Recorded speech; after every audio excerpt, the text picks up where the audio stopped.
Parliament executive को birth देती है, पार्लियामेंट 184(3) बनाती है, बताती है कि जजेस कैसे होंगे, पार्लियामेंट 199 के जरिए हाई कोर्ट्स के जजेस को बर्थ देती है।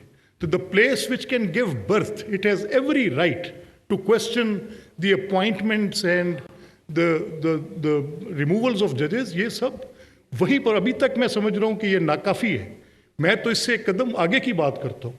आप दुनिया के साथ मुआवजा कर लें, आप वेस्ट में आप कोई अच्छी 2 प्रैक्टिसेस को उठा लें, आपको चले लेट्स टेक यूनाइटेड स्टेट्स, उसकी तो बड़ी लीगल उसकी जूरिस्प्रूडेंस की है और बड़े लैंडमार्क जजमेंट्स हैं। तो वहाँ पे मुझे बताएं कि अपॉइंटमेंट ऑफ जजेस कैसे, वहाँ मुझे बताएं कि रिमूवल ऑफ जजेस कैसे। ये एक अजीब सी उन्होंने एक मंतक निकाली थी जिसका कोई सिर पैर नहीं था और बिल्कुल बेतुकी बात थी। अब फाइनली ये मामला दुरुस्त हुआ है और वो असहाब आज जो इसके नाक़दीन में शामिल हैं वो सिर्फ अपने पॉलिटिकल एजेंडा पर हैं। उनका कॉन्स्टिट्यूशन के साथ या एम्पावर्ड पार्लियामेंट के साथ, एक मुक़्तदर पार्लियामेंट के साथ सारी ज़िंदगी उनका रोमांस रहा।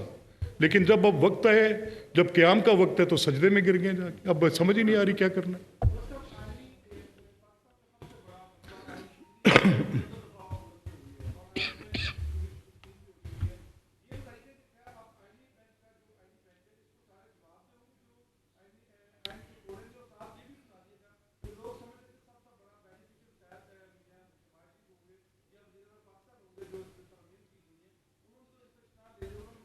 नहीं देखिए कामरान, मैं इस बहस में नहीं हूँ यार। मेरा ये मसला ही नहीं है।